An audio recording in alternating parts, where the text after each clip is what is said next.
গণ অধিকার পরিষদ নোয়াখালী জেলার প্রতিনিধি সভায় ওবায়দুল কাদেরকে ৪৮ ঘণ্টার মধ্যে আটকের দাবি জানানো হয়েছে। শনিবার ৭ই সেপ্টেম্বর বেলা ১১টায় জেলার মাইজদী শহরে মাইজদী কনভেনশন সেন্টারে অনুষ্ঠিত সভায় এ দাবি করা হয়। প্রধান অতিথির বক্তব্যে গণ অধিকার পরিষদের উচ্চতর পরিষদ সদস্য ও গণমাধ্যম সমন্বয়ক আবু হানিফ নেতাকর্মীদের কাজ করার বিষয়ে দিক নির্দেশনা দেন।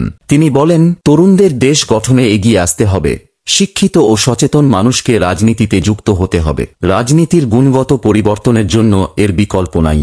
আবু হানিফ বলেন, ওবায়দুল কাদের নোয়াখালীর সন্তান। তার নির্দেশেই প্রথম ছাত্রলীগ আন্দোলনরত শিক্ষার্থীদের ওপর হামলা করে। তারপর থেকেই বিভিন্ন জায়গায় হামলা শুরু হয়। ওবায়দুল কাদেরকে ৪৮ ঘণ্টার মধ্যে আটকের দাবি জানান তিনি আরও বলেন, ছাত্র জনতার আন্দোলনে যারা হামলা করেছিল, যারা নির্দেশ দিয়েছিল, সবাইকে বিচারের মুখোমুখি করতে হবে। একজনকেও ছাড় দেয়া যাবে না।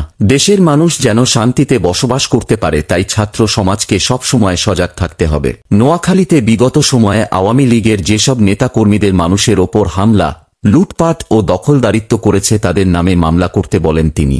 দলের উচ্চতর পরিষদের সদস্য আব্দুল জাহের বলেন, আমাদের যখন আওয়ামী লীগ হামলা করত তখন আমরা লজ্জা পেতাম না, কারণ আমরা কোনো অন্যায় করি নাই। এখন আওয়ামী লীগের নেতারা বোরকা পরে নিজেদের নানাভাবে পরিবর্তন করে পালানোর চেষ্টা করছে। একসময় নোয়াখালী হাতিয়ার এমপি বলেছিল হাতিয়াতেও তার ওপর কথা বলার কেউ থাকবে না। এখন সবাই আছে, শুধু তাদের আপা, আর তারা পালিয়েছে। দেশে এক দখলদারকে সরিয়ে আরেক দখলদারকে জনগণ দেখতে চায় না, তাই যারা দখলদারিত্বের কথা ভাবছেন তারা সাবধান হয়ে যান। নোয়াখালী জেলার গণ অধিকার পরিষদের যুগ্ম সদস্য সচিব আব্দুর রহিমের সঞ্চালনায় দলের ও অঙ্গ সংগঠনের নেতারা এ সময় বক্তব্য রাখেন।